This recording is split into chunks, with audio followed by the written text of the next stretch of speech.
লক্ষ লক্ষ যারা তরুণ রয়েছে, প্রথমবারের মতো যারা পা রাখছেন ভোটের ময়দানে, তারা শুধু কিন্তু ভোটারই নন, হতে পারেন গেম চেঞ্জার।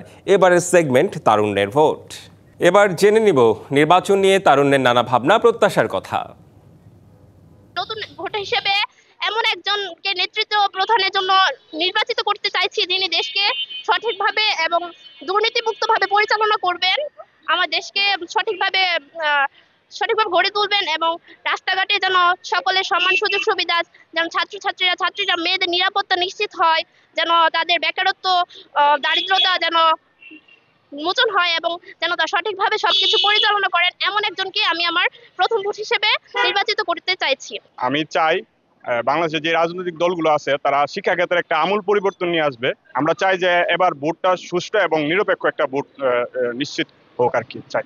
আমরা চাই রাজনৈতিক দলগুলো আমাদেরকে এরকম প্রতিশ্রুতি দেখ যে তারা আমাদের চাকরি ক্ষেত্রে চাকরি নিশ্চিত করবে।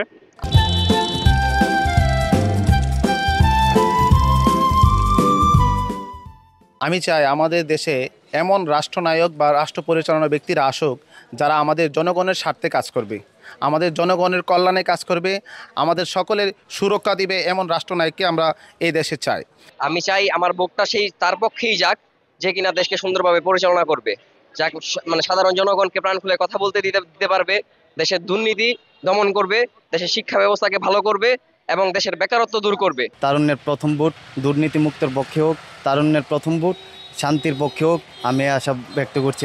এবং তারুণ্যের প্রথম ভোট ভালো কাজে হোক।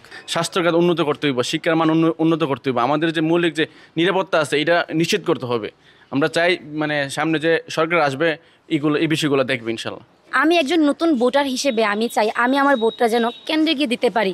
আমি নতুন সরকারের কাছে আমার এটাই আবেদন থাকবে যেন স্বাস্থ্য ব্যবস্থা উন্নয়ন করে এবং শিক্ষা ব্যবস্থাও আরও উন্নয়ন করে, যেন সকল শ্রেণীর মানুষ যেন সুন্দরভাবে নিজেদের মতামত পোষণ করতে পারে এবং সরকার যেন প্রত্যেকটা শ্রেণীর মানুষের কাছে নিজেদের জবাবদিহিতা করে। শাক সবজি থেকে নিয়ে যা কিছু আছে মোটামুটি সব কিছু মধ্যবিত্তদের সাধ্যের বাহিরে চলে গেছে। আমাদের জীবন পরিচালনা খুব কষ্টদায়ক হয়ে পড়েছে। আমাদের আগামী সরকারের কাছে দাবি থাকবে তারা যেন এই বিষয়গুলো খুব বিচক্ষণতার সাথে মোকাবেলা করে, আমরা যেন সব কিছু সুন্দরভাবে জীবনযাপন করতে পারি। গরিব ছাত্রছাত্রীরা আছে না, যে অনেকে আপনার লেখাপড়া করতে অনেক কষ্ট হয় যে টাকার জন্য, এই অভাবটার জন্য না হয়। আর যে আমরা চাই যে এমনভাবে সুস্থ একটা নির্বাচন হোক যেখানে আমাদের সব চাহিদামূলক সব কিছু প্রয়োজনে সব কিছু ওরা পাশে থাকবে।